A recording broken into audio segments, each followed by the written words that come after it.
Bueno, ok, bien.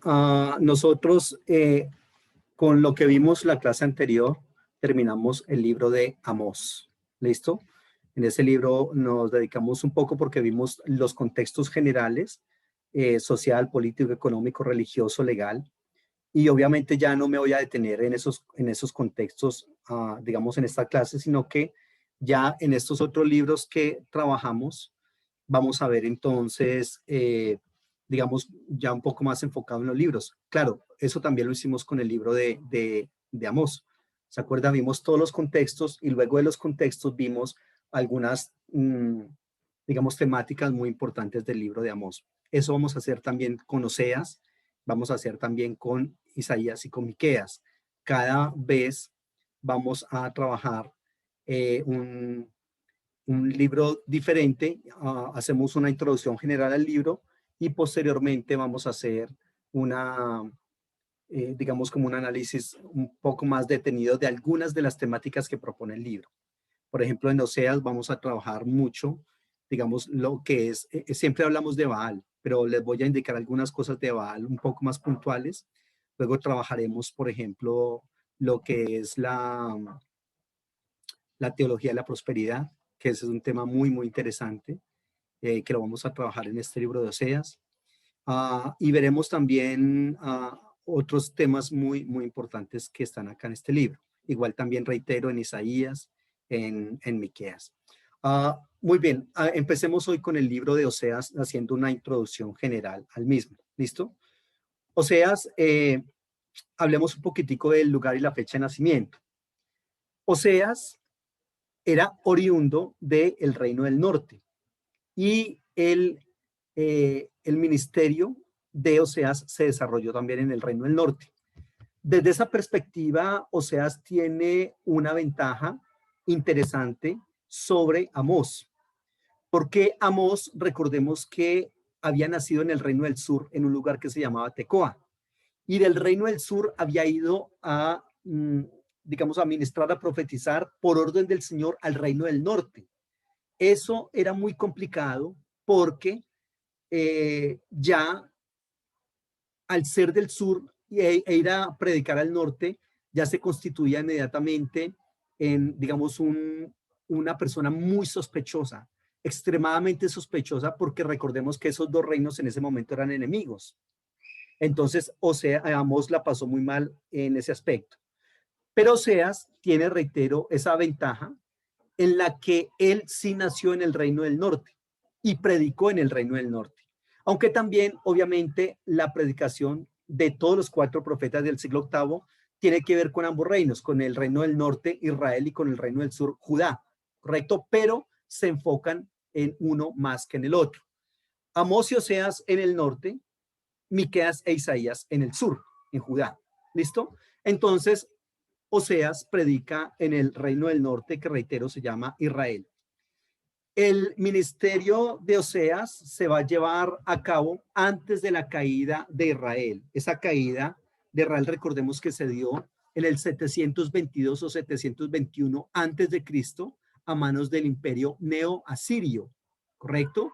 Entonces, desde esa perspectiva, el ministerio de este personaje se dio antes de esa caída. ¿Y por qué decimos que antes? Porque la verdad es que en el libro no se va a ver como una, digamos, como una referencia directa digamos, como a ese momento de incursión del imperio neoasirio a Israel. Entonces, es decir, en el libro no hay una alusión directa a ese evento. Por lo tanto, se propone que este personaje tuvo que actuar antes de la caída de Israel. Mire lo que dice en el versículo 4, 1:4 de Oseas. Y el Señor le dijo, ponle por nombre Jezreel, porque de aquí a poco yo castigaré a la casa de Jehú por causa de la sangre de Jezreel y haré cesar el reino de la casa de Israel. Ese Jehú, recordemos que es uno de los reyes más importantes del reino del norte. Este rey Jehú fue el que inauguró una de las dos dinastías del reino del norte. Recordemos que en el reino del sur solamente hay una dinastía, que es la dinastía davídica en Judá. mientras que en el reino del sur, en el reino del norte, hubo dos dinastías, que es la dinastía de los Onridas, por un rey que se llamaba Onri, y la otra dinastía es dinastía de Jehú, que es esta que está mencionando acá, que colocó 5 reyes más o menos a gobernar en el reino del norte y duró más o menos unos 102 años. Y a este rey y a esta dinastía es a la que se está refiriendo el Señor. Habla de Jehú porque, reitero, es la dinastía más poderosa del reino del norte. Y le dijo el Señor, ponle por nombre Jezreel, porque de aquí a poco yo castigaré a la casa de Jehú por causa de la sangre de Jezreel y haré cesar el reino de la casa de Israel. Ahí está. Entonces, ese versículo nos indica que no, que todavía no había llegado el juicio del Señor al reino del norte, pero que muy pronto iba a llegar, como efectivamente pasó, reitero, en el 722 o 721. Y también, por otro lado, el profeta Oseas va a conocer situaciones muy propias de la sociedad del norte. Entonces, eso también es, digamos, como un argumento más a favor de que sí, efectivamente, él ministró ahí en ese momento y en ese lugar. Por ejemplo, se hace referencia a las alianzas con otras naciones. Todo lo que les voy a dar, estos capítulos y versículos están obviamente en el libro de Amós. Mire lo que dice en el 5:13. Y verá Efraín su enfermedad y Judá su llaga. Irá entonces Efraín a Asiria y enviará al rey Jareb, mas él no los podrá sanar ni los curará la llaga. Aquí da otro nombre para el reino del norte. En este versículo 13, Efraín. Efraín, ¿sabe cómo se llama eso? Un topónimo. Ojo, un topónimo. ¿Qué es un topónimo? Es cuando se le coloca a un sitio geográfico el nombre de un personaje. En este caso, Efraín. ¿Quién era Efraín? Era el hijo mayor de José, que le nació en Egipto. Recordarán ustedes, José, el hijo de Jacob. ¿Se acuerda? Él engendró 2 hijos en Egipto. Uno se llamó Manasés, uno se llamó Efraín, que es el mayor, y el otro Manasés. Pues esos 2 muchachos luego fueron parte del reino del norte. Y esos 2 muchachos, digamos que llevaron una autoridad importante en el reino del norte, más que las otras tribus. ¿Cómo se evidencia eso? Recordemos que la Biblia siempre habla de la media tribu de Manasés y la otra media tribu de Manasés. Se le dio un doble terreno a la tribu del hijo que le correspondía a José. Es decir, nosotros no vamos a encontrar una tribu de José en el mapa, ¿ya? Es decir, como un territorio que le perteneció a la tribu de José, no hay. Pero sí hay 2 tribus, una que se llama Efraín y la otra que se llama Manasés.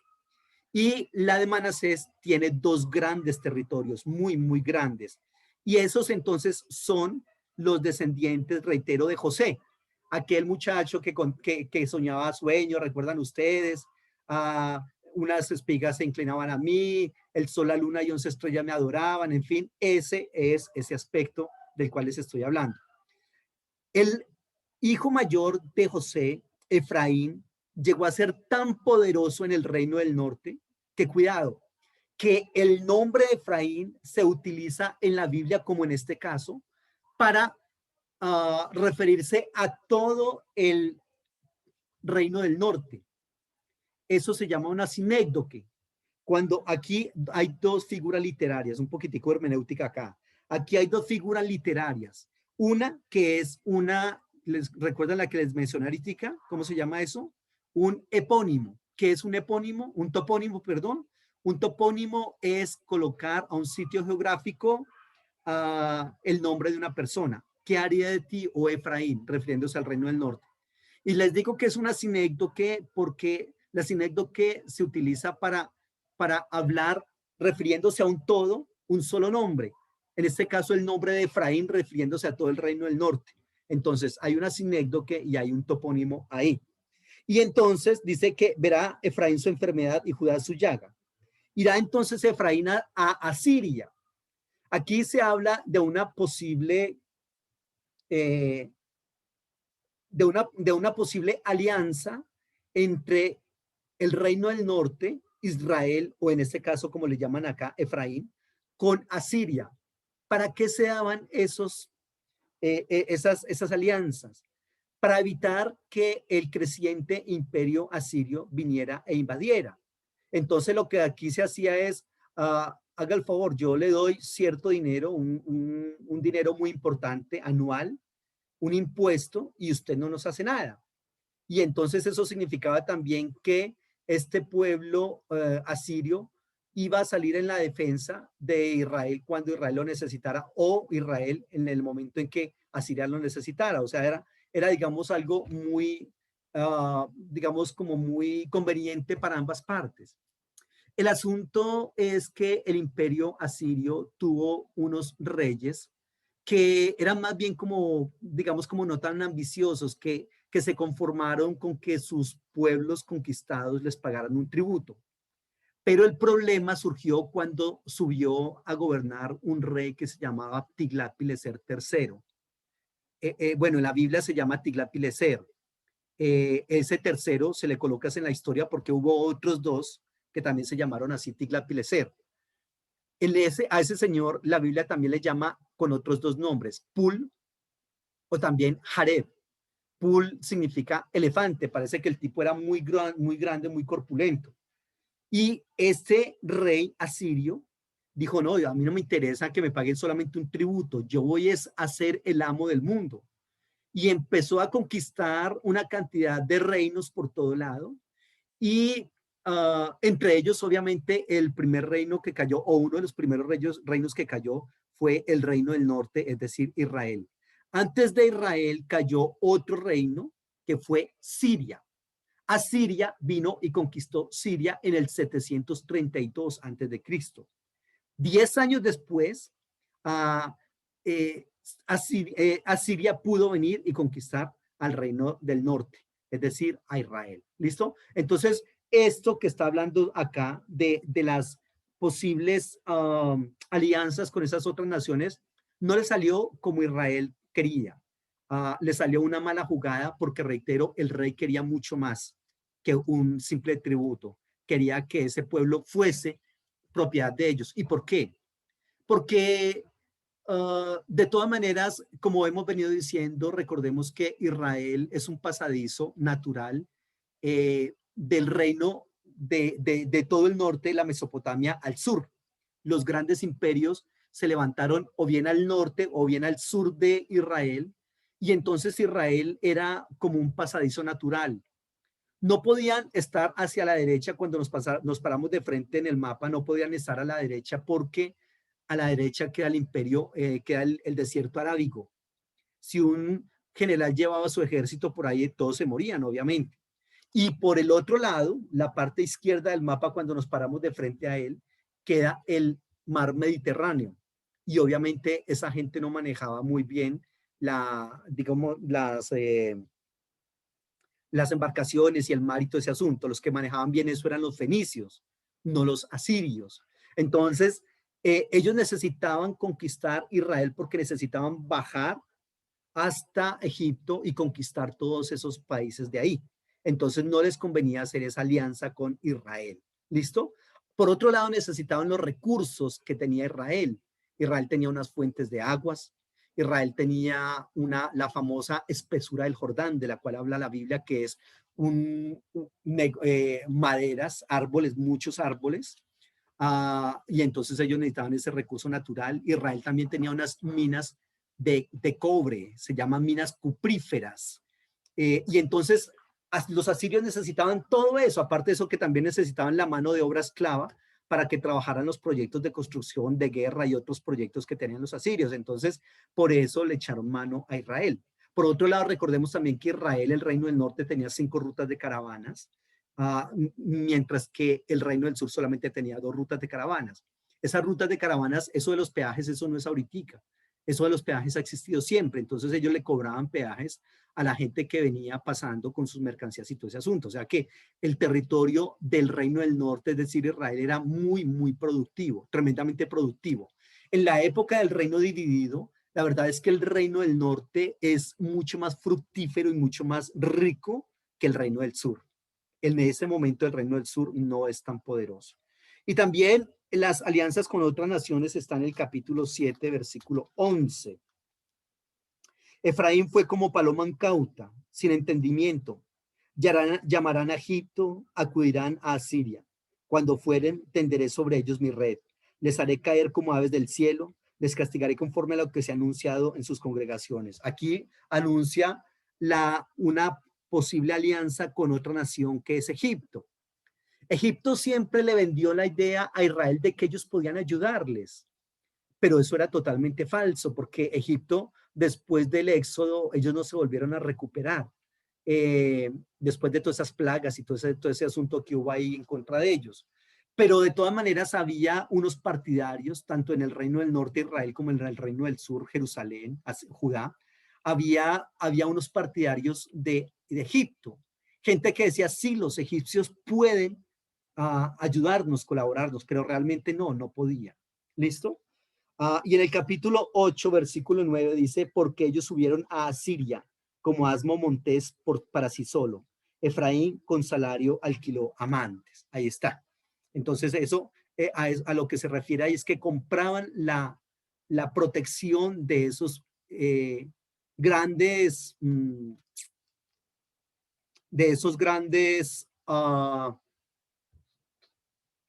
ejércitos, correcto, para evitar, reitero, posibles amenazas, pero no, eso no les sirvió de nada. Finalmente son eh, conquistados por el imperio al cual ellos están intentando comprarles protección. Ellos mismos vienen y los invaden. Y se mencionan muchas ciudades del norte, Betel, Jezreel, que son ciudades de las más importantes de allá. Samaria también es una ciudad muy importante del reino del norte, pero en este momento, la más importante al parecer es Betel y Jezreel. Samaria al parecer toma posteriormente una importancia inusitada. ¿Listo? Hablemos un poquitico del matrimonio de Oseas. Y aquí empezamos con algunas dificultades porque algunos van a proponer que este matrimonio es un evento real y otros van a proponer que eso es una alegoría, que eso es una historia inventada por Oseas, pero que de ninguna manera es algo literal. Entre los que dicen que es una alegoría, es decir, que eso es una narrativa que se inventó el profeta, están personajes muy fuertes en la teología. Por ejemplo, Jerónimo, el que nosotros conocemos como San Jerónimo. Este personaje dice, no, eso no es una historia real, eso es una alegoría. O, por ejemplo, Lutero y Calvino tampoco creían en la historicidad del matrimonio de Oseas. Y no creían porque es que es una experiencia bastante traumática, como la iremos viendo en el desarrollo de la clase. Entonces,